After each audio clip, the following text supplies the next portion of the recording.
radiyo inkinzo ijwi ry'ibiyaga binini.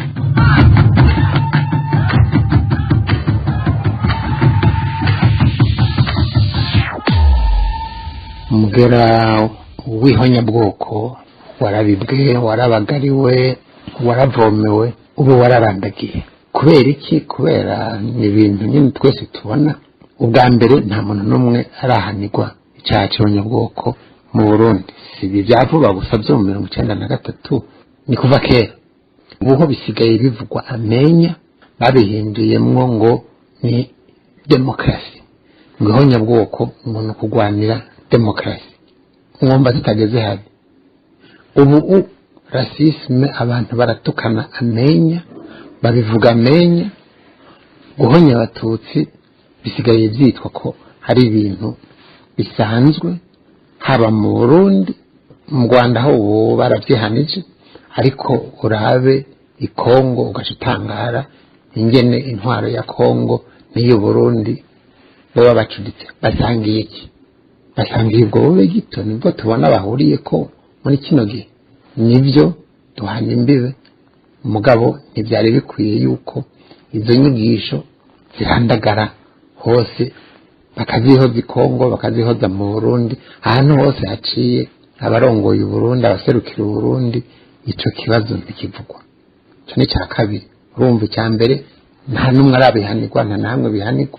Ka kabiri byigishwa amenya, yego bakabyita ko ari liberté d'expression d'opinion, ibinyamakuru bigakura bigasasagara byigisha ko hari abarundi uhereye ku batutsi bategerezwa guhona.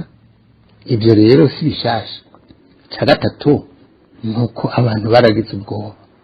Ubu bimwe baho kera bavuga ngo hariho ngo intara ngo uwibwe ngo niwe yirukanka, uwivye nawe akaba ari we hakoma induru. Ubu mu Burundi ubahutse ukavuga ko habaye ihonyabwoko, niwe ubaye mu menja. Ubu abantu basigaye batinya kuvuga ko hari abajenosideri mu Burundi kandi bari kubera bari ku butegetsi. Nicyo gituma navuga nti ihonyabwoko ryarabagariwe. Ikindi no kongera ko niki, barashoboye no gutuma ko amakungu, baratuma ko umuntu yaronse igikombe cyitwa Prix Nobel de la Paix, yagwanije apartheid muri Afrika y'Epfo, arubahuka n'ukuri, arasinya ko abakoze ihonyabwoko bashobora kuri nkingi z'inzego institution mu Burundi. Hari ibara risumbye, hari akamaramaza gasumbako. Mugabo iyo umuntu ahindukiye akabivuga, niwe ababaye extremiste. So kwidoga iyo uri kuragwanya ihonyabwoko byarabaye rizwi. So kubera gusa oni yabivuze ni oni tarabivuga, twari tuzi ko habaye ihonyabwoko mu Burundi. Mugabe batanguye kuvuga yuko abagwanya ihonyabwoko ari bo babi, ni ikimenyetso rero ntabanduka ko habaye ihonyabwoko. Bimwe mu gifaransa bita negationisme. Ahantu hose hari ihonyabwoko bijana n'ukurihakana, bijana no kuvuga ngo yanga urumva ngo sibyo. Aho guhana ihonyabwoko bagashaka kuvuga ngo reka tugende kurondera ngo mu mugambi w'amahoro ngo twumvikane, aho gukubita intahe mu gahanga abakoze ihonyabwoko. Ibyo byose ni ibimenyetso bya negationisme. Bagahindukira bakubwira ngo ihonyabwoko ryakozwe n'abatutsi, aho kuvuga ko ryakozwe na Frodebo, aho kuvuga ko ryakozwe n'intwaro ya Frodebo, bakaca baza kwinyereza inyuma y'ubwoko. Bijya muri masezerano y'Abarundi bafite globalization. Mugabo urumva uba wanse ko icyaha cy'ihonyabwoko gikurikiranwa, kubera wanse ko abakora ihonyabwoko, abagigishiriza, abaritetesha yuko bamenyekana ngo baba ari bo bazoja imbere y'intare. Kuko kwitwa umuhutu kwitwa genocidaire. Mugabo bivuze gutyo nta usubira kukwemera yuko utangiye kuvuga ngo turondere abakoze ihonyabwoko, ko bashaka kugira ngo uri kurondera abahutu. Ibi rero ndabivuga kubera iki? Kuko mu gifaransa bavuga ngo la vérité est très exigeante intellectuellement. Donc abantu birukira inzira zoroshe kubera zidasaba ingufu, zidasaba ubwenge, zidasaba kwiyumvira, baraza bakavuga ikintu kera babyita ngo n'ibihuha mugabo igitutsi kiragenda mugabo utanguye kwiyumvira uti mbega hasi naba mbeshe icyo gituma rero cyuko ibintu twama tubivuga uko abajenosidere babivuga kandi tuzi ko abajenosidere ari ababeshi par definition umujenosideri cyambere akora ni ukubesha ku kintu cyose kijanye n'ihonyabwoko n'ibijya bita mu gifaransa negationisme sinovuga rero ngo hari agahenge twimirije nibyo kariho kuko n'abantu nka mwebwe mutanguye kubaza icyo kibazo no kuvuga hariho agatima ko kurwanya ihonyabwoko hariho agatima kuko ibintu byogenda ukundi biriho n'ahandi ariko icyo nosaba abantu ni uko ntimugire ubwoba ntimukangwe n'abajenosideri abajenosideri sibo bari bakwiye kudukanga ngo twiruke ngo twinyegeze hazogira igihe abajenosideri baba ari bo bumva ko hageze kwinyegeza hageze guca make bareke guturenza urwamo kuko ukuri guca mu ziko ntigusha Chuti bagenzi namwe bakunzi ba radio Inkinzo ijwi ry'ibiyaga binini turabaramukije amahoro y'Imana kaze mu makuru yo kuri radio yanyu Inkinzo ijwi ry'ibiyaga binini uyu munsi amakuru yacu ashimikiye kwibuka igandagurwa ry'umukuru w'igihugu Melchior Ndadaye muri Gitugutu umwaka w'igihumbi kimwe n'amajana 1993 n'ihonyabwoko ry'abatutsi ryakurikiye ugo rupfu kuri mikro muri kumwe na Angelize Mahoro udufasha mu buhinga bw'ivyuma kugira amajwi abashikira atagira kanenge ni engineer Dieudonné Barakamfitiye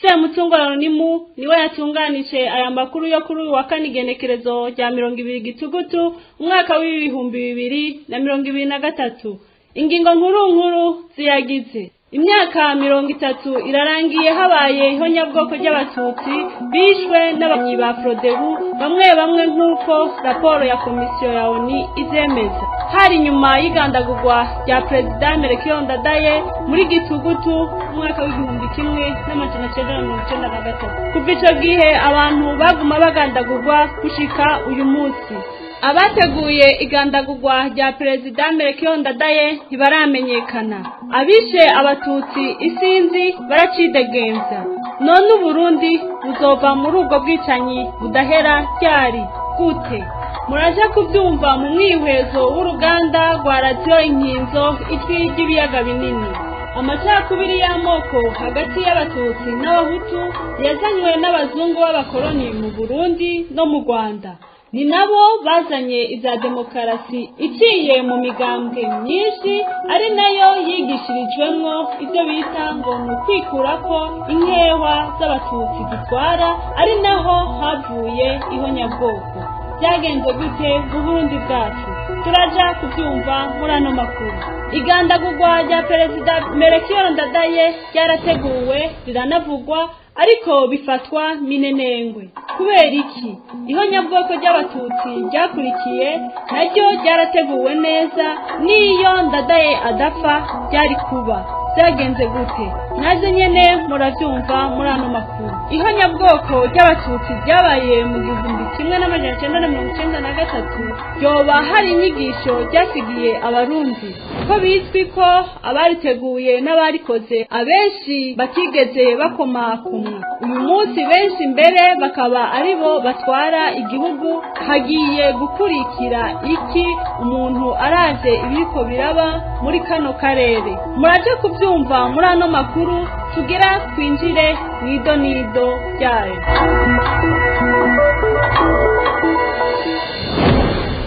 turasubiriye kubaramutsa twari twabibabwiye mu ncamake imyaka 30 irarangiye habaye ihonyabwoko ry'abatutsi bishwe n'abagwanyi ba Frodebu bamwe hari nyuma y'igandagurwa rya President Melchior Ndadaye muri Gitugutu umwaka w'igihumbi kimwe n'amajana 1993 kuva ico gihe abantu baguma bagandagurwa gushika uyu munsi abateguye igandagurwa rya Perezida Melchior Ndadaye ntibaramenyekana, abishe abatutsi isinzi baracidegembya. None Burundi buzova muri ubwo bwicanyi budahera ryari gute? Umwihwezo w'uruganda rwa radio Inkinzo ijwi ry'ibiyaga binini mu busomerwa na Jean Christophe Mugisha. Uyu munsi abatutsi bo muri akarere baraka gukorerwa ihonyabwoko nk'iryakorewe abatutsi b'abarundi mu 1993 n'abanyarwanda mu 1994. Abanyakongo bavuga ikinyarwanda kubera bisanze bari muri Kongo, abakoroni bashinze imbibe shasha z'ibihugu byacu. Uyu munsi abanyangetewe n'umugero w'amacakubiri n'ihonyabwoko iyo leta neza twiyemeje kugwanya bariko barirukanwa mu gihugu c'abasokuru babo ngo basubire mu Rwanda iyo baje bava batabirukananye n'amatongo yabo. Intambara ya M23 na leta ya Felix Tshisekedi naho ikomoka. Kubona uyu munsi M23 iri kiragwana na leta ya Kongo na leta y'u Burundi na FDL yakoze ihonyabwoko ry'abatutsi mu Rwanda mu 1994, eka mbere n'indi migwi myinshi y'abicanyi iri muri Kongo, utibagiye umugwi w'abacangiro b'Abarusiya, ni ikimenyetso kitabesha ko umugambi wo guhonya abo bitanwa n'abatutsi muri ico gice wizwe neza kandi ugiye kuja mu ngiro. Aha abenshi bari bazingene leta y'u Burundi igwana na M23 bakumigwa, ariko ntibitangaje. Leta CNDD-FDD itwara igihugu uyu munsi igizwe n'abantu bakomoka mu mugambwe Frodebu ari wavuyemwo abagandaguye isinzi ry'abatutsi mu 1993 inyuma y'irukwa ry'ubutegetsi n'igandagurwa rya Perezida Melchior Ndadaye ryakozwe n'akagwi k'abasirikare. Gushika uyu munsi nta matohoza yimbitse arakorwa kugira hamenyekana abateguye bagashirisha mu ngiro urupfu rwiwe. Bagomba gusa bagomba kwerekana ko Ndadaye yishwe n'abatutsi kugira umuhutu ntabatware. Igice civugo c'abagomba kunyegeza ukuri no kubiyo macakubiri mu Barundi. Nta batutsi batumye akagwi k'abasirikare kwica Ndadaye, nta batutsi babatumye gukora iryo bara kuko benshi ntibari bazi Ndadaye. Emwe ari bube mukore umbone nkuko byari byarateguwe. Inyigisho zari zaratanzwe ko Frodebu itsinzwe amatora bazoba yivye, ko abafrodebu bazoca bafata imipanga n'imihoro n'amacumu bakica abatutsi bose n'uri mu nda bakamukurayo. Uko bavyigishijwe niko babikoze. Baratemye baratongora, uwarakotse n'Imana yakingiye gusa. None no munsi ngo Ndadaye n'icunga ya demokrasi bakanamushira uruhande yagwa gasore yapfiriye abarundi bose, se mwambutsa kihaniza nuko atawohirahira ngo yihore kuko atobura umuhungu wiwe ngo yongere agereke ko abandi banyagihugu ko data wanje yitwa icunga ya demokrasi. Iyo demokrasi irihe uyu munsi mu Burundi? Abarundi baridegembya koko barashikiriza ikiri ku mutima bisanzuye, cyane ni demokrasi kubera amatora gusa naho nyene atsindwa n'ufise inguvu? Tubivuge tubisubire, nabo gasore ntaye kwikukira yaharaniye yapfuye atayibonye, ariko abakoroni baragiye abarundi batwagwa n'abarundi nkabo. Icyo baje nuko nabo bacitse abakoroni b'urukoba rwirabura. Ya demokrasi bagasore yavuga ibigarukiye gusa kwirukana abazungu, naho nyene bagumye bakorera mu batware bashasha.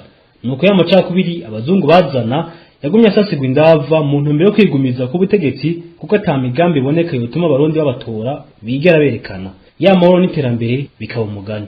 Niko uyu munsi twibuka abatutsi bazize uko bavutse basa gusa, ariko ivyo ntibikwiye.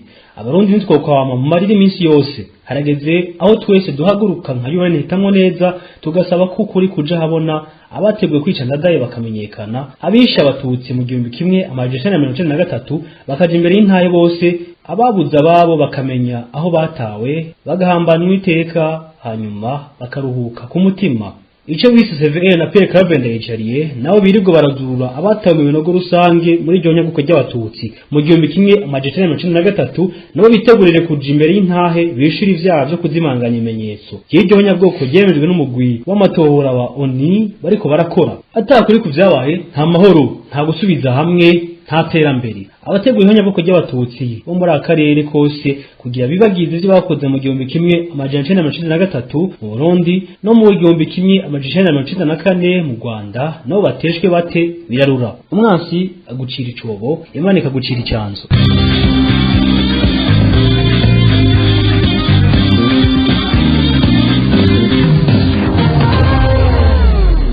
Arakoze mugenzi wacu Jean Christophe Mugisha. amacakubiri y'amoko hagati y'abatutsi n'abahutu yazanywe n'abazungu b'abakoloni mu Burundi no mu Rwanda, nabo bazanye ivya demokarasi iciye mu migambwe myinshi ari nayo yigishirijwemwo ivyo bita ngo ni ukwikurako inkewa z'abatutsi zitwara, ari naho havuye ihonyabwoko. Vyagenze gute mu Burundi bwacu? Inkuru tuyishikirizwa na mugenzi wacu Kaneza Queen Bella. Imbere yuko abakoloni baza mu bihugu byacu, abarundi babana neza, bubaha umwami n'abatware, nabo bakabubahiriza bakabakunda. Ibyo abahutu n'abatutsi ntibyitirirwa ubwoko, ahubwo ingene umuntu abayeho ikimutunze.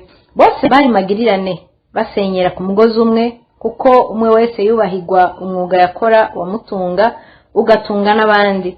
Intore zakenera amacumu n'imiheto n'imyampi y'ukugwana, atabacuzi bariho ntibari kubironka. Abarimyi bakenera amasuka bagakenera amase y'ugutabira n'ibindi. Byose byari bitunganije neza ku neza y'abanyagihugu bose. Aho abazungu baziye ntibari gushobora gutwara abantu bitunganije neza gutyo batabaciyemwe imigwi ngo babacanishemwo. Niko gupima amazuru n'imbavu, bamwe babita abatutsi, abandi babita abahutu, abandi abatwa. Aho ni inyuma yo kubacamwo imigwi y'amoko, baravye igitigiri c'inka umuntu afise, ugasanga abavukana mu nda imwe, umwe ni umuhutu uwundi ni umututsi. Guhera 1925 batanguye gukura mu ntwaro abo bita ngo ni abahutu, babasubiriza abo bita ngo ni abatutsi, kugira ngo bashireho icuka kibi cyo kuronka aho baca ngo babateranye bajyane. Nuko hatanguye za nyandiko za manifeste z'abahutu mu Rwanda mu 1957, mu gihe cyo kurondera abazungu bakabwira abo bahutu ngo nta kuntu mushobora kurondera ukwikukira mutarikura ko abatutsi babiciye kuva kera. Ariko mu by'ukuri abo bazungu nibo bariko baracinyiza abahutu n'abatutsi ku rugero rumwe.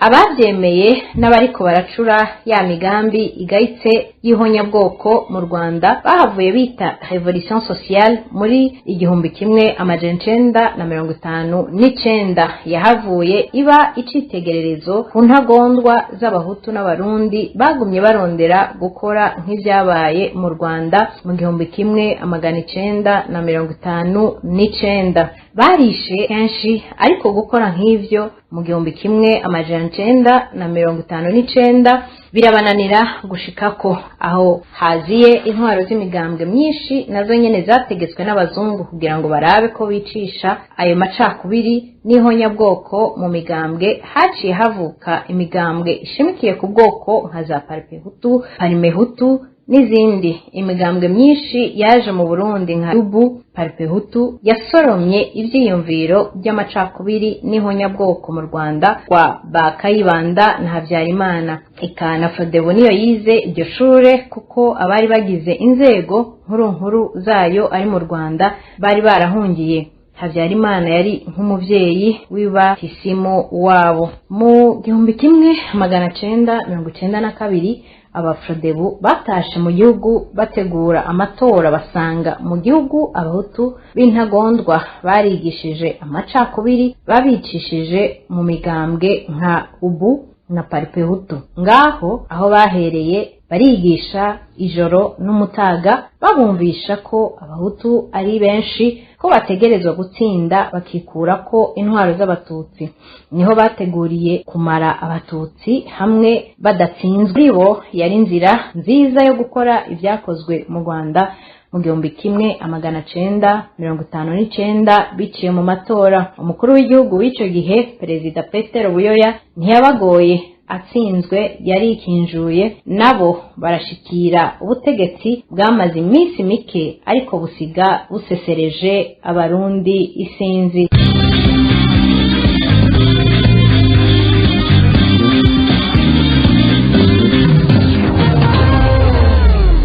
Arakoze mugenzi wacu Kaneza Queen Bella kuri iyo nkuru yaduteguriye. Iyicwa rya Perezida Melchior Ndadaye ryarateguwe, abatutsi isinzi batazi ico bazira baramukurikira. Abateguye iyirikwa ry'ubutegetsi n'igandagurwa rya Melchior Ndadaye n'abandi bamufasha gutwara n'ubu ntibaramenyekana. abahutu bo muri Frodebu bakoze ihonyabwoko ry'abatutsi nabo nyene benshi baridegembya, bamwe mbere bari ku butegetsi uyu munsi. Iyi nkuru turayishikirizwa na mugenzi wacu Jean Christophe Mugisha. Mw'ijoro rya 20 rishija 2021 Gitugutu umwaka w'1993 nyakoge ko abasirikare bahiri ku butegetsi bwa Frodebu na Melchior Ndadaye.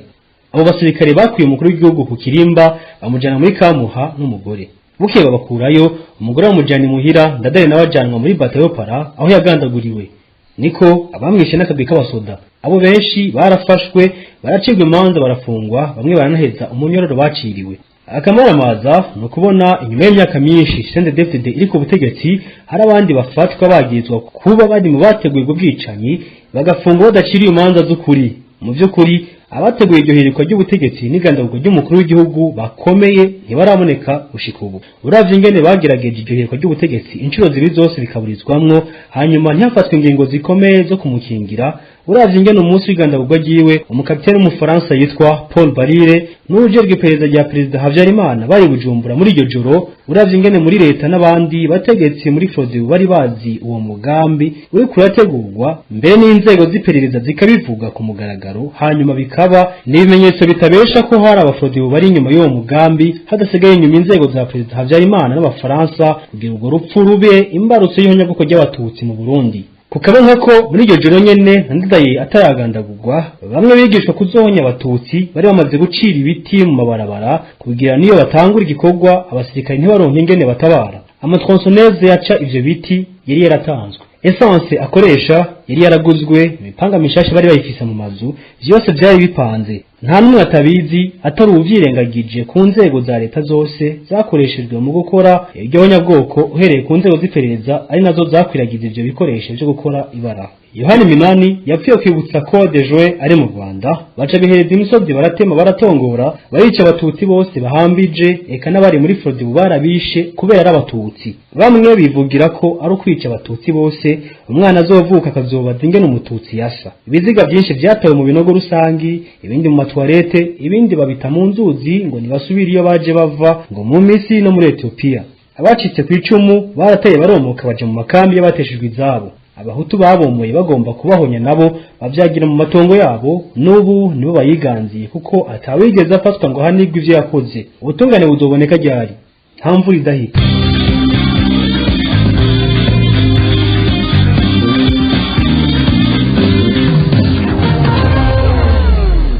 Arakoze mugenzi wacu Jean Christophe Mugisha. Ihonyabwoko ry'abatutsi ryabaye mu 1993 ryoba hari inyigisho ryasigiye abarundi ko bizwi ko abariteguye n'abarikoze abenshi batigeze bakomakomwa, uyu munsi benshi mbere bakaba ari nabo batwara igihugu. Hagiye gukurikira iki umuntu aravye ibiriko biraba muri kano karere? Inyuma yo kugandagura abatutsi isinzi mu 1993, abahutu b'intagondwa bo mu mugambwe Frodebu babonye abasirikare babatesheje umugambi wabo batarawurangiza. Abenshi baciye bihereza amashamba ngo bagiye kugira umugwi w'inyeshamba wo guhabuza demokarasi ari wo FDD.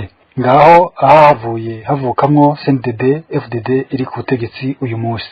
Aba ni bamwe bahejeje gukora ihonyabwoko ry'abatutsi bagiye kurondera nyabuna ingene boheraheza n'abacitse ku icumu. Nivyo bakoze, kwica abatutsi bari mu makambi begeranijwemo, kwica abana n'abakecuru, kwica abatama babasanze mu mazu, kwica abatutsi babakuye mu modoka zitwara abantu, abahutu bakabareka bakabandanya, kwica abana b'abatutsi babasanze mu mashuri n'ibindi.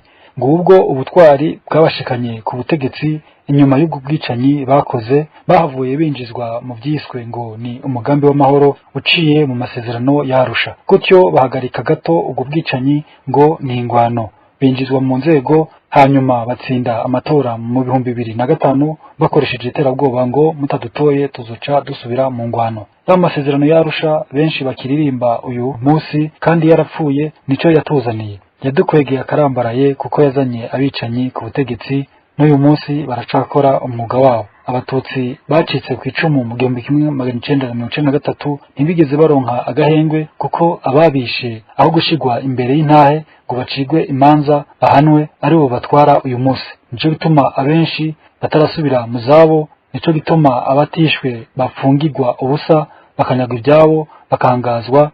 Nico gituma kandi severe yirirwa irazuragura amagufa y'abapfuye mu 1993 yeretswe n'ababishe bazi aho babataye, ivuga ngo ni abahutu bishwe mu 1972 naho ari umugambi wo kuzimanganya ibimenyetso by'abanyabwoko by'abatutsi bakoze. Ubutegetsi bwa CNDD-FDD bwaramaze kubona ko bwamaze gushira hasi abatutsi b'abarundi, utapfuye yarafunzwe canke arahunga, ibyawiranyagwa. Usigaye mu Burundi nawe yaremeye aracinyizwa, baramucira amate mu maso aremera, eka aratega izosi ngo bakerere nk'intama aho bashakiye. Uyu munsi CNDD-FDD iriko irasya itazambaye irungika abasirikare ikongo kugira ngo bafashanye n'abacisekedi nene bamwe za FDL kugira ngo bomore canke bahonye abatutsi b'abanyakongo bavuga ururimi rw'ikinyarwanda, bitwaza ngo ni basubire mu Rwanda iyo baje bava. Ni muri uyo mugambi wabo ugayitse w'abanyabwoko baguma bagiriza u Rwanda n'umukuru w'u Rwanda ko aribo bariko barafasha M23 kugwana. Mu mitwe yabo bapanga ko bamaze kwirukana M23 bazoca bajaniranya n'u Rwanda bakarangiriza kudusigarira tw'i Burundi ko umenga ntigwitaha bazebereka. Ni no kuri iyo nkuru dusozereye ko amakuru ya radio Inkinzo ijwi ry'ibiyaga binini y'uyu munsi. Mwakoze mwebwe mwese mwateze yomi, mugiraho muba mwubahwe, Imana ibarinde akagaye n'agasuzuguro n'agahwana.